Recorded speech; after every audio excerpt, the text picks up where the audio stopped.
Guys welcome to AVS classes. So PGT physics की अगर आप तैयारी कर रहे हैं तो यहाँ से हम लोग प्रैक्टिस सेट स्टार्ट कर रहे हैं, जिसमें हम लगभग 10 और टू 15 प्रैक्टिस सेट करेंगे। अब ये जो सेट है ये पहला सेट है जिसमें हम पहले पार्ट को कवर करने वाले हैं।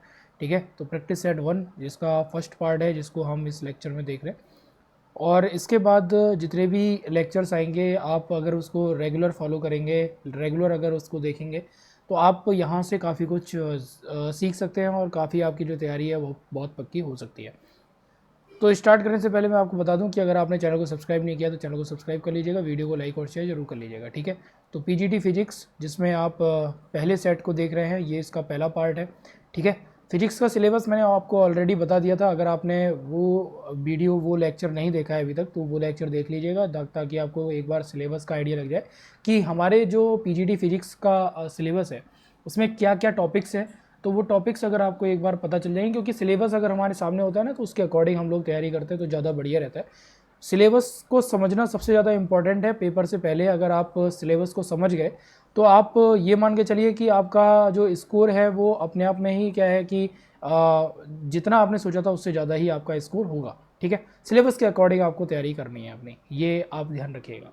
चलिए आगे बात करते हैं। और सबसे पहले मैं आपको बता दूं कि हम यहाँ पे क्योंकि यूपी पीजीटी की तैयारी कर रहे हैं, तो यूपी पीजीटी जो है वो जनरली हिंदी माध्यम वालों के लिए, क्योंकि हिंदी माध्यम का जो यहाँ पे कह सकते हैं परसेंटेज है वो ज़्यादा रहता है, तो हिंदी माध्यम के लोग, इंग्लिश मीडियम से भी लोग यहाँ पे एग्ज़ाम देते हैं।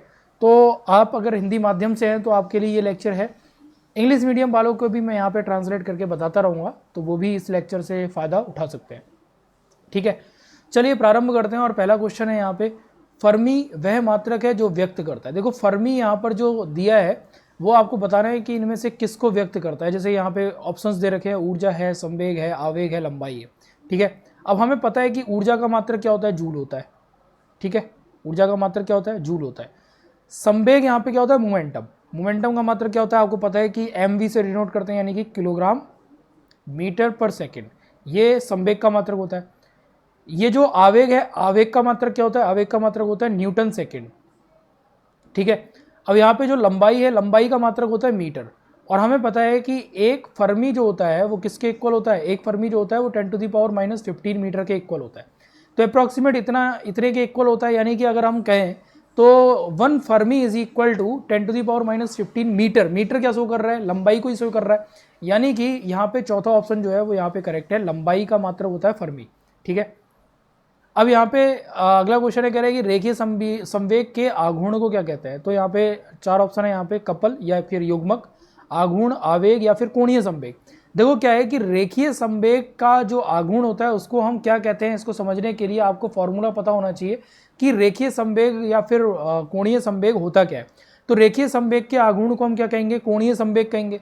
जैसे यहाँ पे अगर आपको फॉर्मूला नहीं पता है तो मैं यहाँ पे बता देता हूँ। देखो कोणीय संवेग जो होता है वो कितना होता है, वो होता है दूरी गुणा कोणीय रेखीय संवेग। ठीक है, L is equal to R cross P होता है। ये जो क्रॉस है ये किसको शो कर रहा है, ये सदिश गुणन को दर्शा रहा है, सदिश गुणन। ठीक है, ये सदिश गुणन है। तो यहाँ पे अगर हम इसको लिखेंगे तो लिखेंगे आर पी साइन थीटा।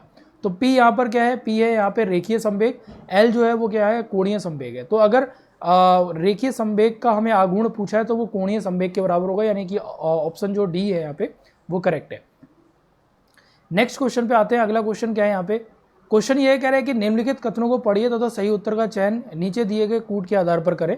पहला कथन ये है कि एक साइकिल चालक जो एक मोड़ 20 किलोमीटर प्रति घंटा की चाल से पार करता है त्वरण रहित होता है। और दूसरा इसी में दे रखा है, कह रहा है कि उसकी चाल में कोई परिवर्तन नहीं हो रहा है। ठीक है, उसकी चाल में कोई परिवर्तन नहीं हो रहा है।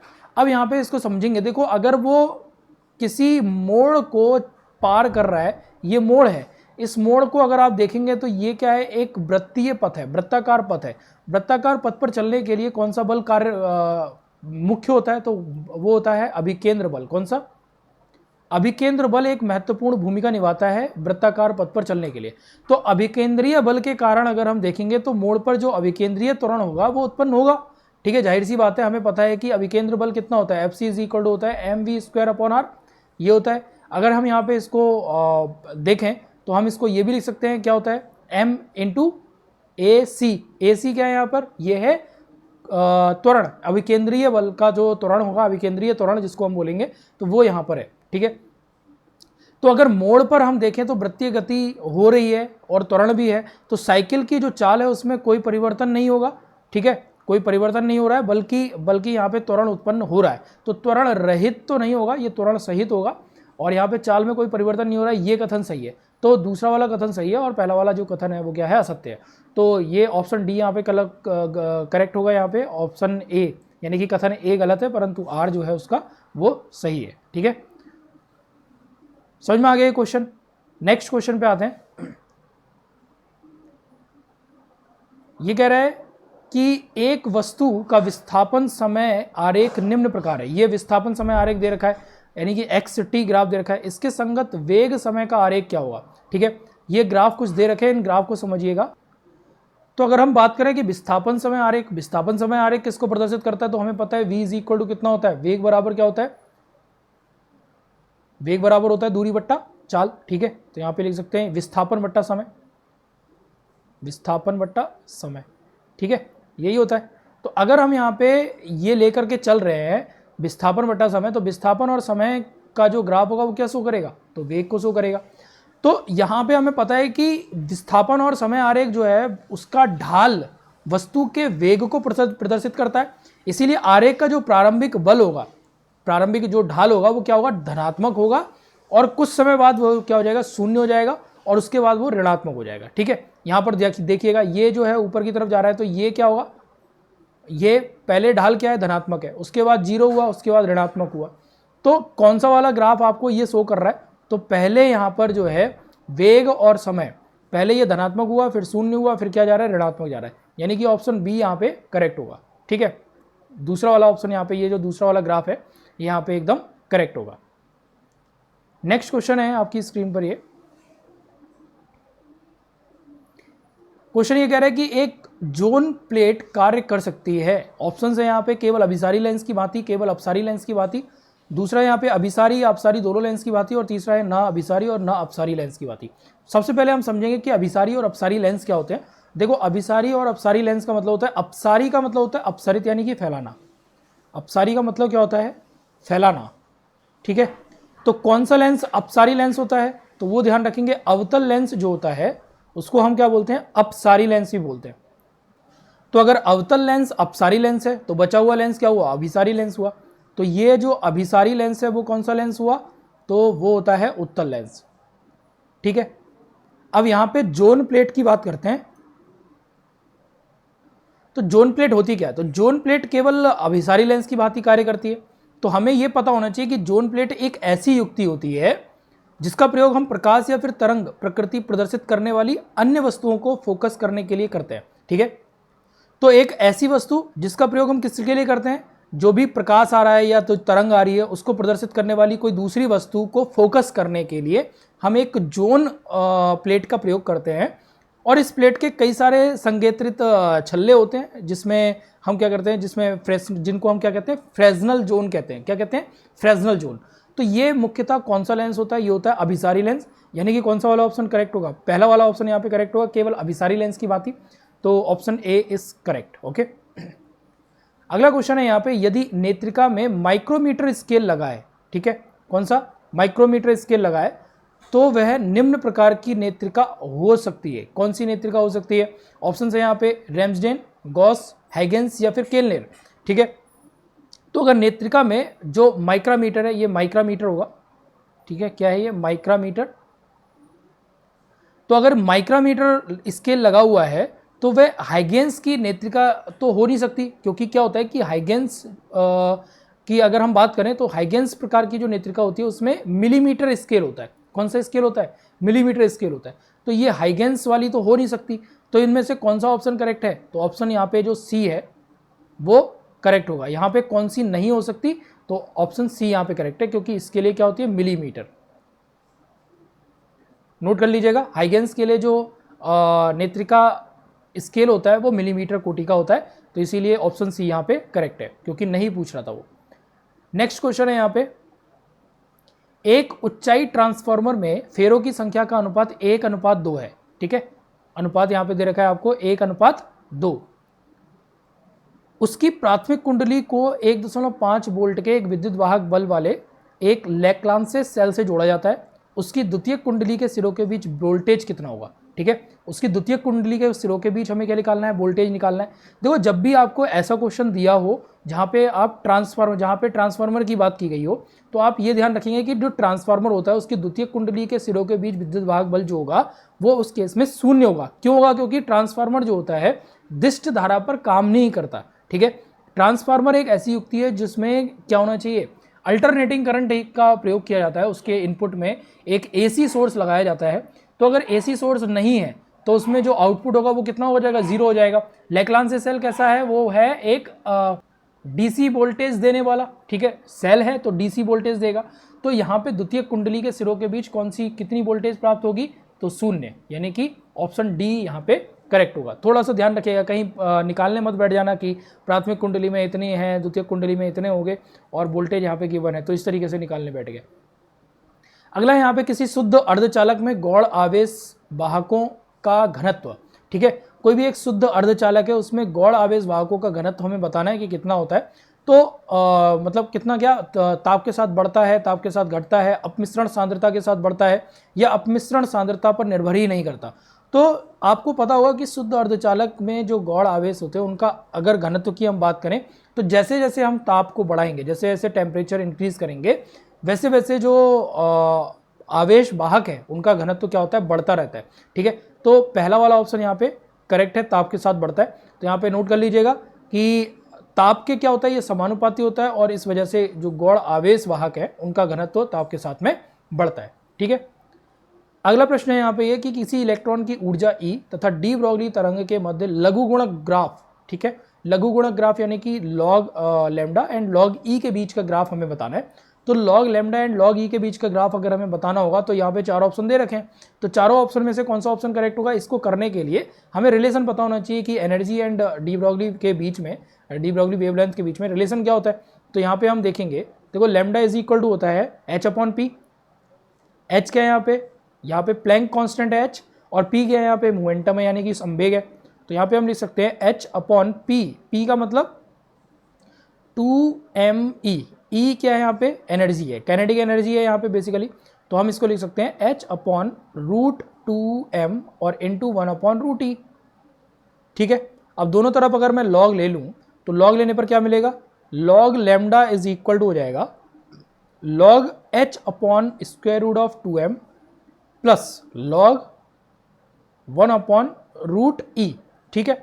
अब हमें पता है कि log AB जो होता है वो log A plus log EB के इक्वल होता है, जो डायरेक्ट मैंने यहाँ पे लिख दिया है, ठीक है। अब यहाँ से क्या मिलेगा, log lambda is equal to ये हो जाएगा log h/√2m, और मैं क्या करता हूँ कि इसको पावर 1/2 -1/2 करके ऊपर ले आता हूँ। तो ये हो जाएगा माइनस में log E और 1/2 जो पावर है वो आगे आ जाएगी, ठीक है। और यहाँ पे मिलेगा हमें log lambda is equal to -1/2 log E plus log h/√2m। अब ये जो h/√2m है ये आपको अगर देखना हो तो ये कांस्टेंट है, बचा क्या ये तो यहाँ पे अगर देखेंगे तो ये एक mx प्लस सी वाला कॉन्सेप्ट आपको याद हो तो इसको मैं y is equal to mx plus C से कंपेयर करूं, जो कि क्या होता है, सरल रेखा की एक समीकरण होती है, ठीक है, स्ट्रेट लाइन की एक इक्वेशन होती है। तो इससे अगर हम कंपेयर करें तो c यहाँ पे कांस्टेंट हो गया, m यहाँ पे प्रवणता मिल गई इसकी यानी कि स्लोप मिल गया, तो m की वैल्यू कितनी आ गई, -1/2। -1/2 क्या शो कर रहा है कि y अक्ष पर धनात्मक अंतःखंड होगा, क्या होगा, y अक्ष पर धनात्मक अंतःखंड। इसका मतलब कौन सा ऑप्शन करेक्ट है, तो सी ऑप्शन यहाँ पे करेक्ट है, ठीक है, नोटेड। तो option C is correct. Next question is निम्नलिखित में से कौन सी भौतिक राशि अदिश राशि है। तो इसमें देखिए 4 ऑप्शन है, धारा, क्षेत्रफल, संवेग और कोणीय संवेग। तो अगर हम इसे एक एक करके समझना चाहें, देखो धारा जो है जिसके बारे में हमें पता है कि धारा पॉजिटिव से नेगेटिव की तरफ बहती है, ठीक है, पॉजिटिव टू नेगेटिव। अब पॉजिटिव से नेगेटिव की तरफ बहती है, लेकिन क्या ये बीजगणितीय नियम का पालन करती है? अगर हम सदिश योग नियम का पालन की बात करें तो क्या ये सदिश योग नियम का पालन करती है? तो नहीं। तो धारा जो है वो क्या है? एक अदिश राशि है। क्षेत्रफल एक सदिश राशि, आपने अगर पढ़ा हो तो क्षेत्रफल सदिश पढ़ा होगा, चैप्टर नंबर 1 है जिसमें हम विद्युत क्षेत्र और आवेश जिसमें हम पढ़ते हैं, जिसमें गॉस थ्योरम पढ़ी है आपने, तो वहाँ पे क्षेत्रफल सदिश का नाम सुना होगा। तो क्षेत्रफल एक सदिश राशि है जिसकी दिशा क्या होती है? परपेंडिकुलर आउटवर्ड, यानी कि सतह से बाहर की तरफ, उसकी लंबवत बाहर की तरफ उसकी दिशा होती है। संवेग क्या है? एक सदिश राशि है, और कोणीय संवेग भी एक सदिश राशि है। तो पहला वाला ऑप्शन यहाँ पे सही होगा, धारा एक अदिश राशि है, पहला ऑप्शन यहाँ पे करेक्ट है। अगला क्वेश्चन है यहाँ पे, मिलिकन के तेल बूंद प्रयोग में, अब यहाँ पे 3 कथन दे रखे हैं। पहला यहाँ पे समान गति से चलने वाली बूंदों पर ही प्रेक्षण लिए जाते हैं। दूसरा यहाँ पे विद्युत क्षेत्र तथा गुरुत्वाकर्षण जनित बलों के समान हो जाने के कारण बूंद की गति समान हो जाती है। और तीसरा यहाँ पे बूंद के लिए संभावित मान 6.4 × 10⁻19 कूलम, 7.2 × 10⁻19 कूलम और 12.8 × 10⁻19 कूलम होता है। तो यहाँ पे 4 ऑप्शन दे रखे हैं, केवल ए, बी तथा सी, केवल सी या फिर ए तथा सी। इनमें से कौन सा ऑप्शन करेक्ट है? तो इसको अगर हम समझें तो पहले ऑप्शंस, पहले ये जो कथन है इन पे एक बार बात करते हैं। देखो, समान गति से चलने वाली बूंदों पर ही प्रेक्षण लिए जाते हैं, तो ये कथन जो है वो बिल्कुल एकदम गलत है। क्यों? क्योंकि मिलिकन तेल बूंद जो परीक्षण है उसमें गति से कोई लेना देना नहीं होता है। ठीक है, कोई भी लेना देना उसका गति से नहीं है। अब गति से लेना देना क्यों नहीं है? क्योंकि वहां पे हम फोर्स की बात कर रहे हैं। इलेक्ट्रोस्टैटिक फोर्स कितना होता है? के Q1 Q2 अपॉन R²। उस पर ग्रेविटेशनल फोर्स लगेगा जो कि होता है G M1 M2 upon R²। ठीक है, या फिर हम ये भी लिख सकते हैं क्या कि mg के इक्वल होता है, ये इक्वल टू mg। तो यहाँ से भी आप इसको कंपेयर करके और निकाल सकते हैं। तो M1 M2 और R से R कैंसिल हो गया, तो यहाँ से आप इसको कंपेयर करते हैं किसको? Electric force, electrostatic force and gravitational force को यहाँ पे कंपेयर किया जाता है। तो मिलिकन का जो तेल बूंद प्रयोग है उसमें गुरुत्वाकर्षण बल तथा विद्युत क्षेत्र के कारण जो बल कार्य करते हैं उनको यहाँ पे लिया जाता है, और बूंद का जो वेग है वो उसमें क्या रहता है? नियत रहता है। और इस प्रयोग में जो बूंद ली जाती है उस पर आवेश के लिए जो संभावित मान होते हैं वो लगभग 6.4 × 10⁻19, 7.2 × 10⁻19 और 12.8 × 10⁻19 होते हैं। ये एकदम करेक्ट है। तो दूसरा और तीसरा यहाँ पे सही है, यानी कि कौन सा ऑप्शन करेक्ट हो गया? ऑप्शन बी यहाँ पे करेक्ट है। B and C both are correct, पहला वाला यहाँ पे इनकरेक्ट है। ठीक है, अगला क्वेश्चन है यहाँ पे, 2 असमान धातुओं के सम्मिलन वाले परिपथ में यदि धारा प्रवाहित की जाए तो धारा के ऊष्मा पर आश्रित होते हुए या तो संधि पर ऊष्मा का निकास होता है या अवशोषण होता है।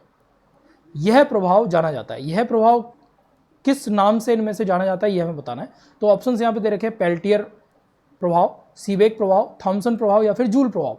इनको अगर समझें, देखो जैसे जो घटना दी गई है इसको अगर हम देखें तो ये पेल्टियर प्रभाव है। ठीक है, कौन सा प्रभाव है? पेल्टियर प्रभाव है। क्या होता है ये? तो इस प्रभाव में जब 2 अलग अलग धातुओं वाले किसी एक परिपथ में धारा को प्रवाहित किया जाता है या होने दिया जाता है, तो धारा के प्रवाह में जो दिशा होती है, ठीक है, उसके आधार पर संधि पर या तो ऊष्मा का अवशोषण होता है या फिर ऊष्मा उसमें से मुक्त होती है, ऊष्मा निकलती है या फिर उसमें अवशोषण हो जाता है। तो ये जो होता है वो पेल्टियर प्रभाव कहलाता है। तो यहाँ पे भी बात वही कर रहा है कि ऊष्मा का निकास होता है या तो अवशोषण होता है, तो ये पेल्टियर प्रभाव है। ध्यान रखेंगे ये किससे संबंधित है? अर्धचालकों से संबंधित है, या फिर 2 धातुएं जो हैं उनमें से अगर किसी एक में धारा का प्रवाह किया जाता है तो उसमें संधि पर, ठीक है, उनकी संधि पर ऊष्मा या तो अवशोषित होती है या फिर उत्सर्जित होती है, पेल्टियर प्रभाव। अगला प्रश्न है यहाँ पे, साबुन और डिटर्जेंट पानी के डैश को कम करते हैं। तो साबुन और डिटर्जेंट जो है वो किसको कम करते हैं? तो इसको हमें समझना पड़ेगा। तो ऑप्शन जो है वो यहाँ पे, पहला है यहाँ पे श्यानता, दूसरा है पृष्ठ तनाव, तीसरा है विस्तार या फिर ताप क्षमता। तो यहाँ पे जो साधारण साबुन होता है उसमें क्या होता है कि उच्च वसा के अम्लों के सोडियम लवण होते हैं उसमें। ठीक है, और इन उच्च वसा के जो अम्ल होते हैं इनमें पामिटिक अम्ल होता है जिसका अगर मैं सूत्र लिखूं तो वो होता है C12H31COOH। ठीक है, और स्टेरिक एसिड होता है जिसका जो सूत्र होता है वो होता है C17H33COOH। ठीक है, तो ये क्या करता है, बेसिकली पृष्ठ तनाव को कम करता है। क्या करता है, पृष्ठ तनाव को कम करेगा। और इससे क्या होता है, जो साबुन है वो उच्च बसीय अम्लों के सोडियम लवण होते हैं, जिससे कठोर साबुन, जिसे हम क्या कहते हैं, कठोर साबुन कहते हैं। और इनका उपयोग कपड़े धोने के लिए भी करते हैं। जबकि साबुन जो उच्च बसीय अम्लों के पोटेशियम लवण होते हैं, वे क्या होते हैं, मुलायम साबुन होते हैं। ठीक है, तो दो प्रकार के कठोर साबुन और मुलायम साबुन आपने समझे। तो इनका उपयोग हम क्या करते हैं, बेसिकली नहाने के लिए करते हैं। तो डिटर्जेंट की जो एक लंबी श्रृंखला है, उसका हाइड्रोकार्बन, उसमें श्रृंखला का हाइड्रोकार्बन होता है, और श्रृंखला के जो लास्ट होता है या श्रृंखला का जो एंड होता है, उसमें एक ध्रुवीय समूह होता है। परंतु साबुन जो है, इससे अगर हम समझें तो इसको अगर हम ब्रेक करें तो ये टूटेगा Ca+2 Mg+2 और Fe+3 आयन में। ठीक है, तो ये क्या है, घुलनशील नहीं है। ये लवण जो है वो घुलनशील नहीं होते हैं।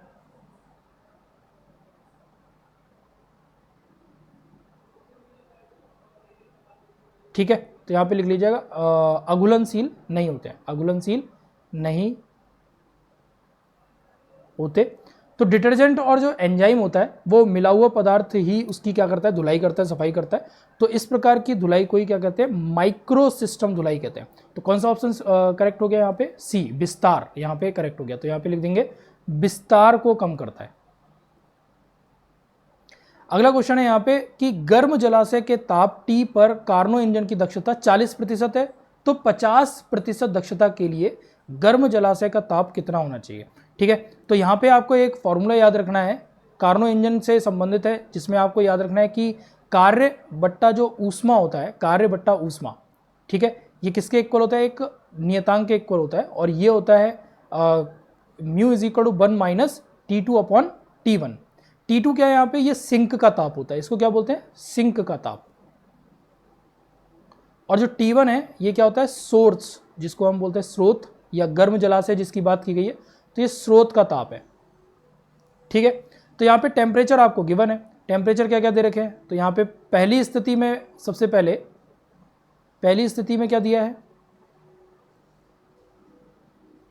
तो ये हो जाएगा 40/100 माइनस बराबर हो गया यहाँ पे T - T2/T1। तो T2/T1 यहाँ पे निकाल लेंगे, कितना हो जाएगा 0.6।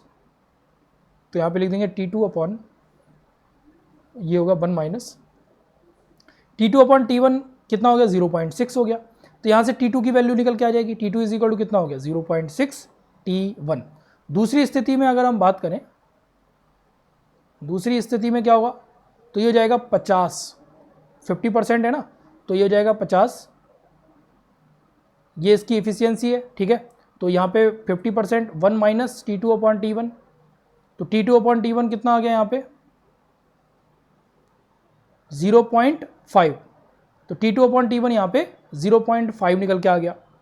अब यहाँ पे दोनों समीकरणों को अगर देखा जाए, तो दोनों समीकरणों को हल करने पर अपने को क्या मिलेगा, 0.6 T1/T1 इज इक्वल टू 0.5, या फिर T1 जो डैश निकल के आएगा, T1 डैश में यहाँ पे लिख देता हूँ, this will be equal to 0.6/0.5 T1।